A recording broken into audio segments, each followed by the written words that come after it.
Chers fidèles, bon dimanche, quelques annonces. Aujourd'hui, comme dit, le quatrième dimanche de l'Avent. Demain, de la Férie. Mardi, Saint Thomas, apôtre. Saint Thomas est patron des Indes, première classe. Les Indes. J'ai une fidèle qui est coincée aux Indes, qui ne peut plus revenir à cause des Covid et des persécutions. Mercredi de la Férie. Jeudi de la Férie encore. Ce sont des féries, cette fois-ci de deuxième classe, donc ils ne supportent même pas des fêtes de troisième classe. Comme les autres semaines de l'Avent supportent, qui sont de troisième classe, supportent des fêtes. Les fêtes ont priorité, mais pas dans la quatrième semaine. Parce que Noël approche, donc toute l'attention est dirigée vers Noël. Donc jeudi de la Férie et vendredi c'est déjà la vigile de Noël.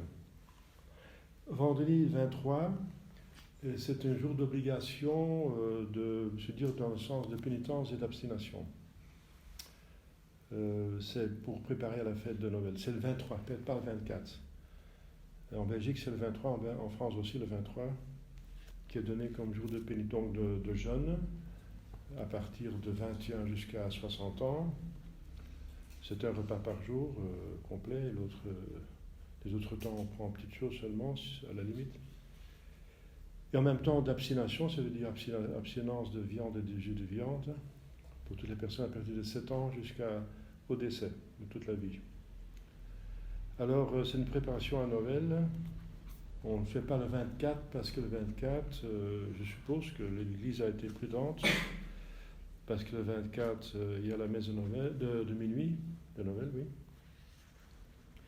Et alors, pour être à jeun toute la journée, encore faire la messe de minuit, c'est un peu peut-être trop, c'est trop demandé peut-être. Alors, l'Église a mis au 23, donc l'avant-vigile de Noël. Le 23, donc la vigile de Noël, c'est une messe propre. Et alors, à minuit commence la messe de minuit, le 24 au 25. Le 25, c'est la nativité de notre Seigneur Jésus-Christ, fête d'obligation, ça tombe un samedi, donc Noël. Et le jour après, c'est dimanche. Puisque Rongy, n'est-ce pas, Rongy se porte déjà de dire une messe très simple comme ici, n'est-ce pas? On va faire là pour rendre facile l'accès des personnes qui viennent d'Arras, etc., de loin, encore plus loin. Donc à minuit et à 11h, une deuxième messe, et je ferai la messe à 6h30 à Alost. Donc on arrête ici les messes jusqu'à notre nécessité, et nous remercie les propriétaires infiniment, n'est-ce pas, pour leur chaleureuse hospitalité. Et voilà, donc on continue à travailler à Rongy, n'est-ce pas, il y a beaucoup de travail encore à faire. C'est une vieille ferme qui n'était pas très bien entretenue. Il y a des personnes qui ont trouvé des surprises. Bon, mais on arrive au bout. Voilà, donc le minimum est là, on peut célébrer une messe. C'est très simple, mais pour installer tout comme un bel œil, il faudra du temps. Hein. Donc, cette semaine, j'ai encore 2 jours à faire de travaux forcés, lundi et mardi, alors je suis libre. Les autres jours, je vais commencer à installer un petit peu à Rongy, quoi. Donc je vais faire une chambre à coucher, que je puisse passer la nuit, que je viens, que je peux venir par exemple le vendredi déjà, les week-ends, que je peux venir le samedi déjà et passer la nuit pour ne pas faire le trajet qui est plus long maintenant. Donc c'est presque le double pour moi, à partir de Alost jusqu'à Rongy, presque le double par rapport à Lessing, quoi. Donc je fais vraiment un effort pour venir faire les Français, n'est-ce pas, les francophones, les Français. Voilà, tout près de la frontière pour être à disposition des grands centres d'habitation de populace, n'est-ce pas, de Lille, Cambrai, Valenciennes, Arras, oui, et même Tournai. Voilà. Voilà, donc prions que tout se passe bien. Il y a encore une annonce, c'est exceptionnel parce que j'ai déjà un groupe sur Telegram pour informer sur l'histoire du Covid. Eh bien, il y a une chose qui est très très importante, c'est que le plus grand spécialiste, le plus grand de l'Europe, un chimiste, n'est-ce pas, en carbone, un Autrichien, n'est-ce pas, il a continué l'étude qui a été commencée par un professeur italien, qu'il n'y a pas de graphène oxyde dans les vaccins, mais graphène hydroxyde. Et ça fait une différence infinie, n'est-ce pas? Parce que la graphène hydroxyde n'est pas dégradable. C'est presque du diamant. Donc on peut en faire des blocs de frein pour les voitures, de graphène hydroxyde. Eh bien, je ne sais pas pourquoi ils ont mis de graphène hydroxyde dedans, mais la graphène hydroxyde a une autre propriété, c'est d'avoir une seule couche d'atomes. Donc c'est une épaisseur d'un atome. Donc c'est plus aigu qu'une rame de rasoir. Plus aigu. Parce que la lame de rasoir, c'est peut-être plus qu'un atome d'épaisseur à la coupe. Mais c'est un atome. Donc c'est plus aigu qu'une lame de rasoir. Et c'est une structure qui est assez, qui a une certaine quand même surface, c'est quand même en nano, hein, un nanomètre. Mais il dit, on peut comparer ça comme une lame de rasoir, mais très petit, mini. Et il dit, quelle est la raison pourquoi on infuse des lames de rasoir dans le corps des personnes? Si ça reste dans le muscle, c'est pas trop grave, mais si ça entre dans la circulation des veines, alors on comprend pourquoi tant de sportifs tombent morts. Il y a des dizaines de sportifs qui sont tombés morts de manière inexplicable. Maintenant, il y a l'explication, c'est qu'ils ont tous eu le vaccin, et le sang coule très très vite, et ces lames de rasoir qui sont dans les veines font leur travail, et ils coupent carrément les veines. Ils les coupent, le cœur, ils sont dans le cerveau, partout. Donc partout il y a des veines, et quand ça circule vite, ils frottent contre les parois, ils coupent, ils passent à travers les parois. Hein. C'est du nano, c'est donc des lames de rasoir. Voilà, donc il dit que c'est monstrueux, qu'ils me donnent d'explications, qu'ils me contredisent, qu'il y a une dispute. Mais moi, comme le plus grand spécialiste, il est un docteur-professeur, il a fait des recherches, il a fait des trouvailles, il a même fait des inventions. Il dit, je vous dis que ça, c'est la graphène hydroxyde qu'un professeur italien a trouvé dans les vaccins, c'est les lames de rasoir. Et ça explique pourquoi les sportifs, surtout, ceux qui sont en parfaite santé, mais qui font circuler le sang de manière assez vite, tombent morts, n'est-ce pas? Donc voilà, l'homme il a dit que le ministre de l'Autriche, il est probablement de bonne intention, mais il se fait informer par des gens qui sont incompétents. Parce que c'est une question de chimie. Il ne suffit pas d'avoir un docteur en je ne sais pas quoi, en virologie. Il faut plusieurs spécialistes pour parler de ce vaccin. Et lui, justement, il a quelque chose à dire. Il faut plusieurs spécialistes et il n'a pas les bons conseillers. Celui qui conseille, il ne connaît rien, absolument incompétent au niveau chimie. Absolument compétent. Et c'est lui qui conseille le Premier ministre, qui a pris la décision d'imposer la vaccination. Donc il trouve ça absolument, il a dit qu'on me contredise. Mais moi j'ai les preuves ici, c'est absolument certain, c'est une machine à guerre. Ils ont infusé une machine à guerre. Ils vont tuer toute la population autrichienne. C'est ce qu'il dit, cet homme, hein, très sérieux, il est très émouvant. Eh bien, cher fidèle, moins de 48 heures plus tard, il est mort. Et sa femme dit qu'il est appelé à la police, et puis ils l'ont interrogé, et puis il est revenu, et puis des personnes l'ont battu à mort. Voilà. Il est mort. Donc cet homme a payé cette information avec sa vie. Voilà, donc le proverbe dit, même si le mensonge court vite, la vérité l'attrape quand même un jour. Et l'autre dicton dit, on peut tromper pendant un certain temps beaucoup de personnes, mais pas toujours tout le monde. Voilà. Donc ça, je vous donne des faits. Hein. Ça sont des faits, j'ajoute rien. Je dis seulement les faits de ce qui s'est passé en Autriche. Et c'est assez important, je pense. Voilà. Au nom du Père et du Fils et du Saint-Esprit, ainsi soit-il.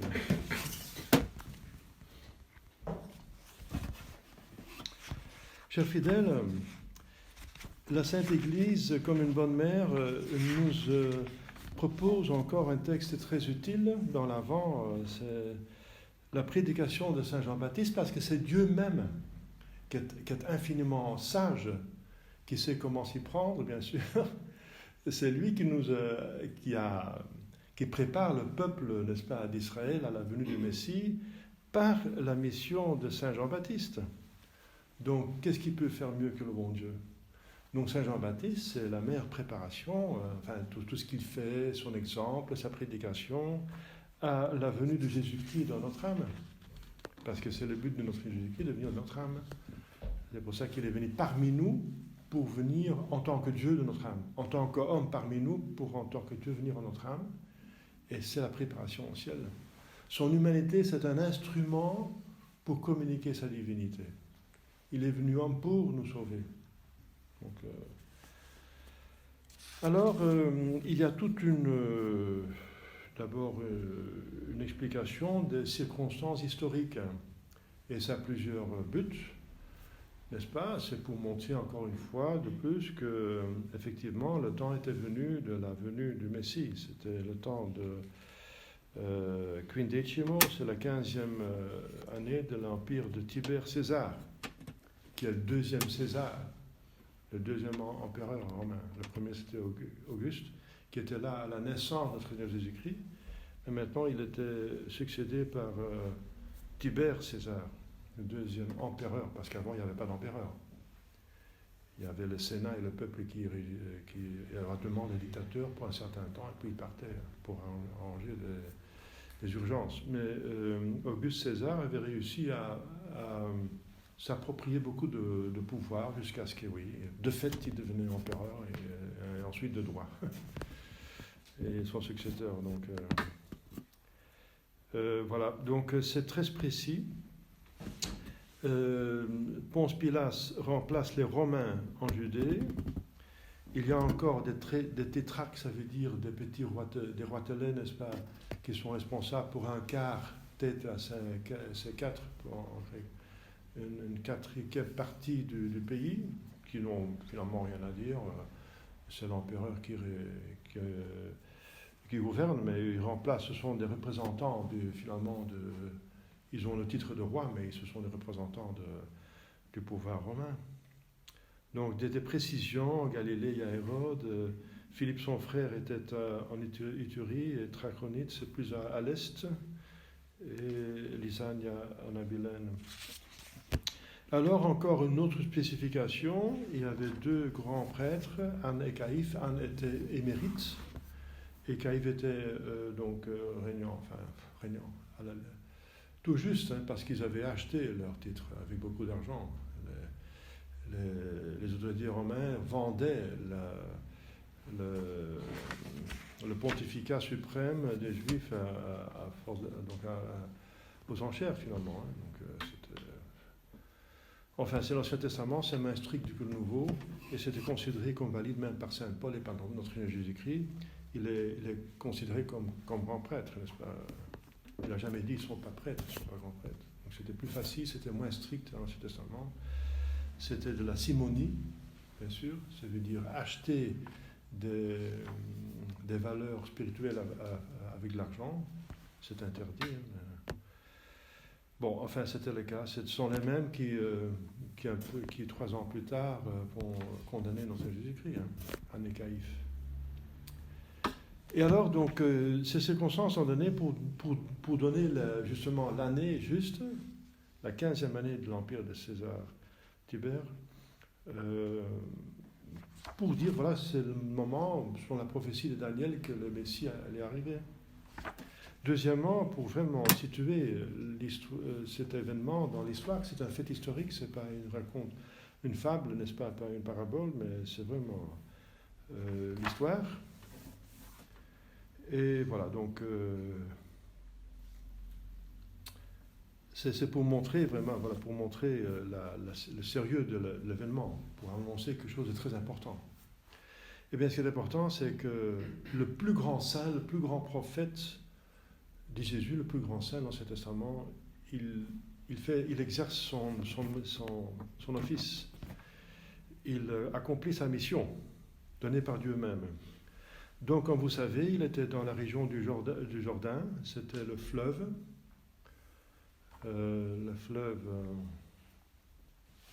qui se jetait dans la mer Morte.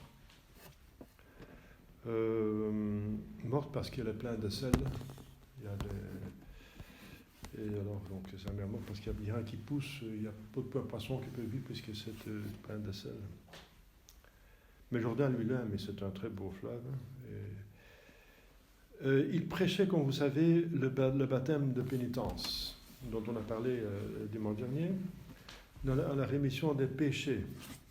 Donc, on voit de nouveau Saint Jean, une mission divine, n'est-ce pas? Parce qu'il remplit, comme il dit lui-même aux Juifs qui l'interrogent, pourquoi vous faites ça? Eh bien, il y a encore une fois une répétition de la même prophétie, dont il a fait appel dimanche dernier, la prophétie d'Isaïe. Je suis la voix qui crie dans le désert. Mais c'est devenu un proverbe pour quelqu'un qui prêche sans écoute convenable. Chez nous, on dit, on parle contre les murs. Une voix dans le désert, ça veut dire qu'il n'y a pas beaucoup d'appels. Dans le désert, il n'y a pas beaucoup de monde. Mais dans le cas de Saint Jean, c'était quand même un petit bémol, c'est quand même le peuple accourait vers lui. Hein. Ce n'est pas mon cas à moi. Je crie dans le désert actuellement, mais je continue à crier parce que je sais que dans quelques années, ça va être écouté. Quand la misère va continuer, les prophéties sont là, surtout de Sainte Bernadette. Quand le peuple va avoir beaucoup de misère, alors il va reconnaître que tous ces plaies viennent de Dieu, que ça vient de leurs péchés, et ils vont avoir contrition de leurs péchés, ils vont implorer le bon Dieu, et si on implore le bon Dieu avec contrition, la grâce est là. Et la grâce, ce sera un grand pape et un grand monarque. Et toute la chrétienté qui va venir. Donc ça c'est sûr et certain. Parce qu'il y a des péchés qui crient vengeance actuellement, donc c'est scientifiquement et théologiquement certain qu'il y a des punitions de Dieu qui vont venir. Que tant de gens vont mourir, c'est le bon Dieu qui a décidé ça, bien sûr. Ça vient de la Kabbale, mais le bon Dieu, il est par derrière. Il n'y a personne qui meurt sans la permission de Dieu. Donc Dieu a décidé d'exterminer une grande partie de la population à cause de leur incroyance, de leurs péchés, etc. Donc, voilà, donc je crie quand même dans le désert. Enfin, il y a ici, c'est pas le désert, mais c'est quand même pas beaucoup de monde. C'est pas une cathédrale qui est remplie. On est content avec les fidèles qui viennent, mais ça, moi je suis tout à fait disposé et disponible à continuer avec le petit troupeau qu'on a, n'est-ce pas? Et on va le mener au bout, n'est-ce pas, avec la grâce de Dieu. Donc, vox clamantis in deserto. Et vox, c'est encore, voilà, l'humilité de Saint Jean. Le désert, c'est la pénitence corporelle. Je ne sais pas si vous avez jamais vu un cilice, n'est-ce pas? Ou une flagelle, n'est-ce pas? sont utilisés par les moines. On peut aller jusque-là. C'est surtout Saint-Dominique qui a inventé ça, n'est-ce pas, pour augmenter les mortifications corporelles, pour obtenir des grâces, pour assujettir le cœur. Parce qu'il y a quand même un combat, n'est-ce pas, continuel de l'âme avec le corps. Il y a un certain combat. Ce n'était pas prévu par le bon Dieu au début, n'est-ce pas? Au début, il y avait une harmonie parfaite. Le corps était parfaitement soumis à l'esprit et l'esprit à Dieu. N'est-ce pas? Donc les passions au cœur, le cœur au bon sens à la foi à Dieu, à la révélation de Dieu. C'était ça l'ordre, n'est-ce pas? L'ordre qui était naturel pour Adam et Ève. Et c'est par les révoltes d'Adam et Ève contre Dieu que Dieu a laissé entrer en révolte, aller en révolte, se révolter, ce qui était soumis à l'homme. Et le plus pénible, c'est ce qui est dans la carcasse ici, n'est-ce pas? Ça, c'est le plus pénible, n'est-ce pas? Parce qu'on ne peut pas échapper. On peut aller avec les moines dans le désert, dans les couvents, on peut aller dans les montagnes comme les ermites, aller en Sibérie comme un starets. On peut éviter le monde, on peut quitter le monde au maximum, mais ce n'est qu'un des 5 ennemis qu'on quitte. Il reste le diable qui est partout, n'est-ce pas? Il va vous suivre dans le désert. Jésus est tenté dans le désert. Et votre triple concupiscence, c'est ça le plus pénible, n'est-ce pas? Donc cette tendance en nous qui est déréglée fondamentalement et qui nous poursuit dès le début, n'est-ce pas? Plus ou moins, ça dépend de chacun de nous. Il y a une triple concupiscence, il y a l'esprit qui va trop haut. Ce sont les mons et colles humiliabitur. Les montagnes et collines vont être humiliées, abattues. C'est l'orgueil. C'est parce que quand il y a une grande personnalité qui arrive dans l'Orient, on préparait les chemins du Seigneur. On faisait une entrée magnifique, c'était droit, n'est-ce pas? C'était pas courbé comme ça. On aplatit tout ce qui est en haut, on remplit tout ce qui va en bas. Voilà. Eh bien, tout ce qui va en bas, omnis valles in plebitur, toute vallée sera remplie. Ça veut dire le cœur qui va trop bas, n'est-ce pas? C'est le cœur qui veut aller trop bas. Et mons colles humiliabitur, c'est l'esprit qui veut aller trop haut. C'est le cœur qui veut la sensibilité, la paresse, le bien-être tout le temps, mais il devient un tyran, n'est-ce pas? On ne fait plus rien, n'est-ce pas? On est esclave de son corps si on se laisse aller. Et donc ça va trop bas, n'est-ce pas? Pour l'esprit, c'est trop bas. C'est un niveau trop bas. Alors, et l'autre, c'est l'esprit qui veut aller trop haut, c'est l'orgueil. L'orgueil. Alors il faut aplatir aussi les mondes et écoles. Donc le cœur va trop bas et l'esprit va trop haut. Il y a la concupiscence de la chair qui nous jette dans la boue, n'est-ce pas, comme des cochons, enfin, c'est la tendance, n'est-ce pas? Et l'esprit qui veut nous élever au-dessus de Dieu, n'est-ce pas?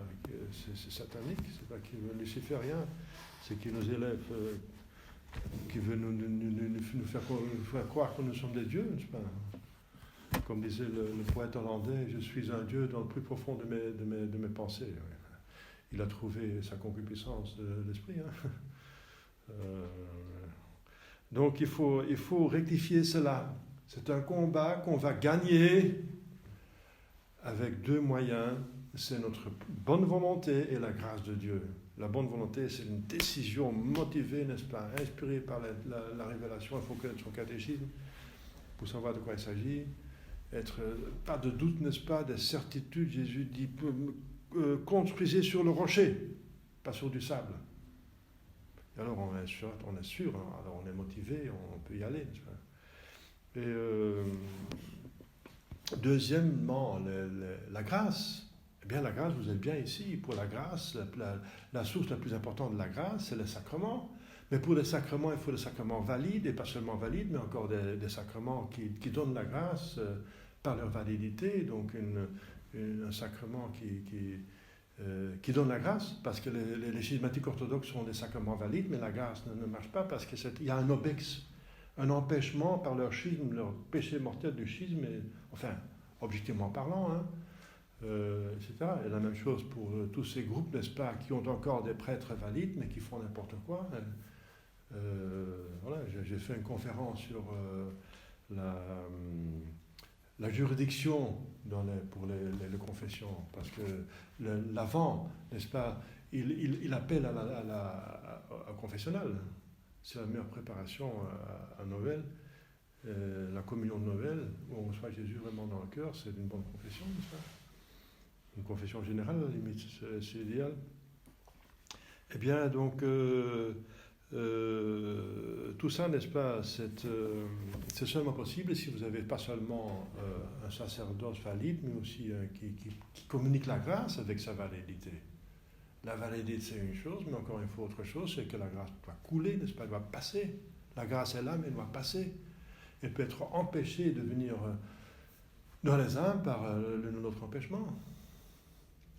Donc, et alors vous êtes bien, n'est-ce pas? Vous êtes bien. Moi, je peux prouver la validité de mon sacerdoce. Et s'il y a quelque chose qui a un orbex, moi, je fais tout pour l'enlever. Hein. Dites-moi s'il y a encore quelque chose qui n'est pas correspondant à la tradition. Moi, je vais l'étudier et je vais agir en conséquence. Hein. Donc, ça, c'est mon devoir comme prêtre. Et vous avez à disposition les sacrements. Eh bien, justement, il y a très peu de gens qui ont des sacrements à disposition convenablement. Il y a encore une personne qui m'a posé la question, comment ça se fait que j'ai tellement du mal à combattre mes mauvaises tendances? Mais dit, monsieur, vous avez de la messe moderniste, vous n'avez pas les moyens, vous êtes certainement de bonne volonté, sinon vous ne posiez pas la question. Mais il faut des moyens, c'est pas seulement la bonne volonté, c'est condamné par l'Église, c'est le pélagianisme.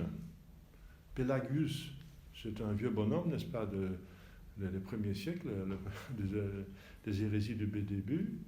Eh bien, il pensait qu'avec la volonté, on peut faire le bien, voilà. Moi, je décide de faire le bien, eh bien, j'ai une volonté libre, donc je décide de faire le bien, donc je fais le bien. Voilà. Je décide de ne plus pécher, voilà. Allez-y, hein. Allez-y. Prenez la décision de ne plus jamais pécher, alors allez-y, hein. Vous allez voir. Sans la grâce, sans prier, on n'arrive pas. Vous avez l'expérience qu'on n'arrive pas, on a besoin de la grâce. La bonne volonté a besoin de la grâce. C'est tellement fort les ennemis, n'est-ce pas?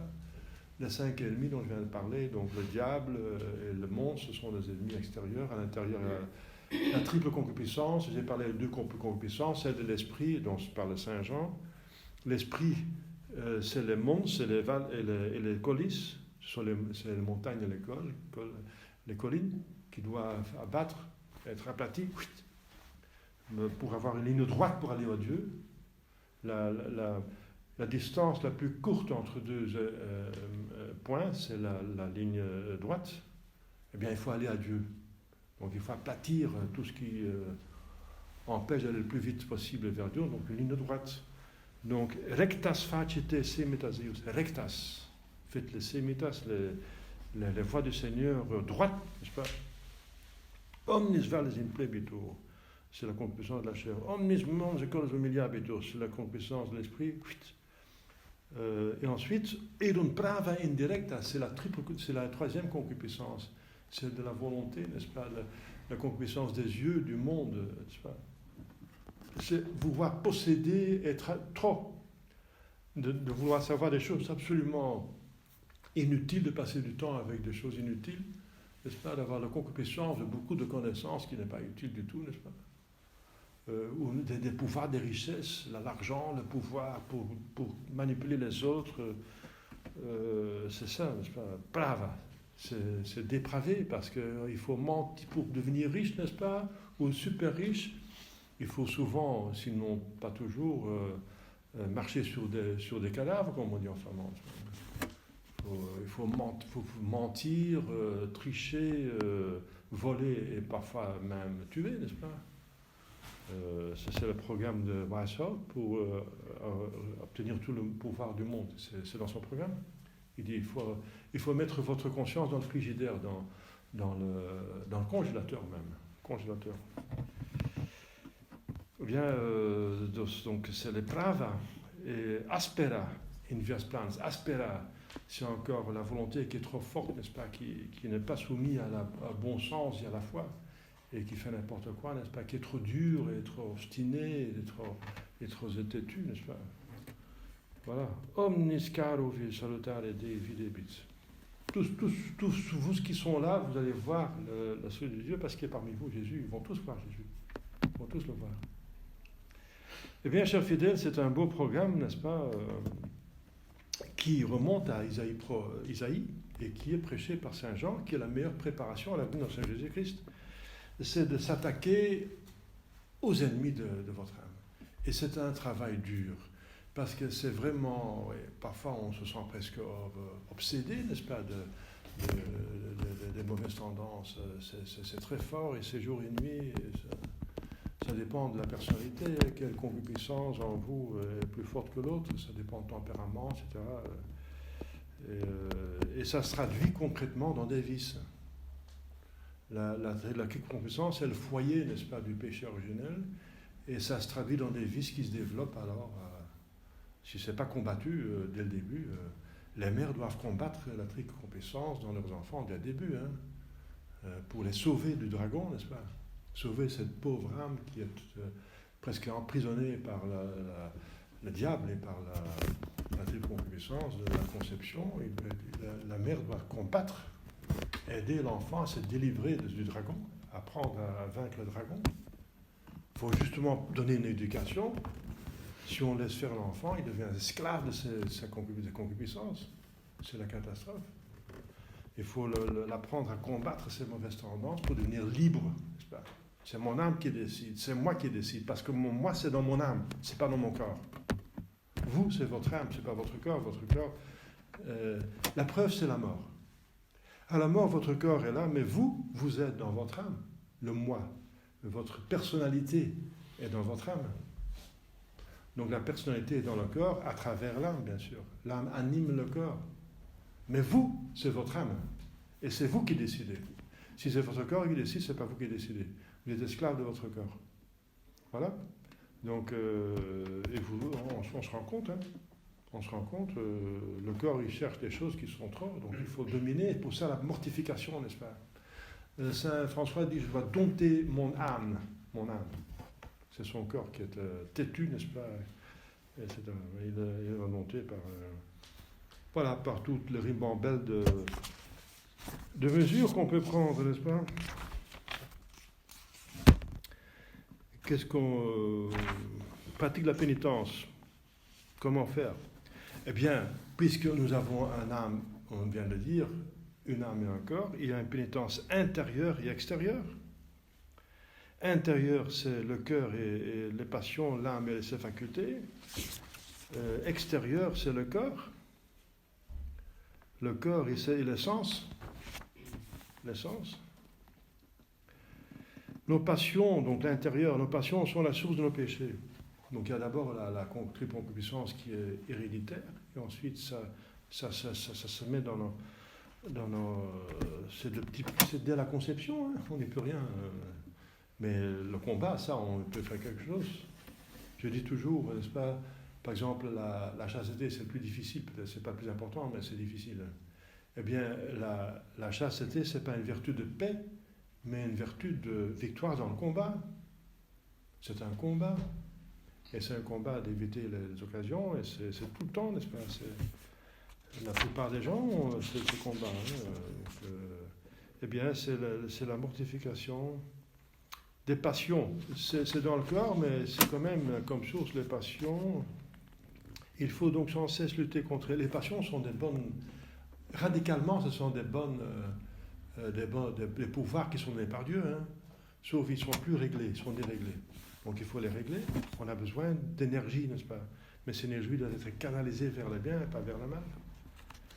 C'est comme l'éducation. Il ne faut pas dire à l'enfant, il ne faut rien faire, rester là et ne bouge pas. C'est torturer l'enfant. Il faut qu'il fasse quelque chose. L'homme est né pour faire des choses, pour faire de bonnes œuvres. Donc il faut apprendre à faire, il faut canaliser l'énergie de l'enfant. Il ne faut pas l'arrêter et couper. Ça c'est vraiment horrible, ça va avoir une réaction, mais il faut canaliser vers le bien. Il faut lui trouver des occupations qu'il peut faire facilement. Il a des talents, alors développer ça, c'est bien, c'est magnifique, aller dans ce sens-là. Ça. Développer ses talents, c'est un élément de bonheur. Donc sans cesse lutter contre les passions. Il faut que chacun étudie et combatte sa passion dominante. Quelle est ma passion dominante? Celle-là. Il y a 7 péchés dominants, n'est-ce pas? 7 péchés capitaux. Alors quel est le dominant? Alors il faut s'occuper du dominant. Si cette vie c'est un bateau, alors on va en bateau, n'est-ce pas? Alors il faut traverser la mer de la vie pour arriver au port du ciel. Mais la première chose qu'il faut vérifier, c'est que le bateau ne coule pas. S'il y a déjà un grand trou, il faut commencer par boucher le trou. Hein. Donc c'est s'attaquer à la passion dominante. Parce que par le trou, la grâce va partir. L'eau va entrer, le bateau va couler si on n'arrête pas le grand trou. Il faut mortifier les facultés de l'âme. Autant la mémoire, les souvenirs vains, inutiles, dangereux, coupables, l'entendement, les vaines complaisances, la volonté, l'amour de la liberté, l'attachement aux créatures, etc. Voilà la mortification de l'âme. Mortification intérieure est nécessaire à tous, à la portée de tous. Elle doit se faire partout et toujours. C'est le fondement de la sainteté. La mortification extérieure a pour objet le corps et les sens. Il faut les châtier, les séduire, réduire à la servitude. C'est vous qui régnez, c'est vous le chef, ce n'est pas votre corps. Soit en expiation des péchés dont ils ont été l'instrument, et c'est justice. Soit comme précaution pour l'avenir, et c'est prudence. Donc, expier les péchés du passé, c'est justice. Éviter ceux de l'avenir, c'est prudence. Enfin, la justice et la prudence sont deux déjà des vertus cardinales. Il faut donc tenir les sens dans les plus exactes modesties, les mortifier dans leurs exigences. Il faut faire souffrir le corps et ne lui accorder aucun plaisir illicite ou dangereux. Par rapport aux jeûnes, veilles et autres pénitences extérieures, en user avec discrétion et selon les avis d'un saint directeur, parce qu'on peut encore exagérer et devenir malade. Voilà, chers fidèles, une dernière invitation de Dieu même, à travers Isaïe prophète et surtout le prophète Saint Jean-Baptiste, pour nous attaquer à nos ennemis, pour les vaincre. Avec la grâce, donc avec les sources de grâce, les sacrements, n'est-ce pas? Les sacramentaux, ce sont les bénédictions, et les prières, les dévotions, ce sont 3-4 sources, n'est-ce pas, de grâce, avec notre bonne volonté, n'est-ce pas, motivés, déterminés, n'est-ce pas, par amour de Dieu, par amour mon âme, pour le bien, n'est-ce pas, je vais aller au ciel, je vais rendre ma main, mais les autres, bien voilà, alors vous allez y arriver. Alors ça, si vous faites toute votre possibilité et vous utilisez toutes les grâces, vous arrivez certainement au ciel. Au nom du Père et du Fils et du Saint-Esprit, ainsi soit-il.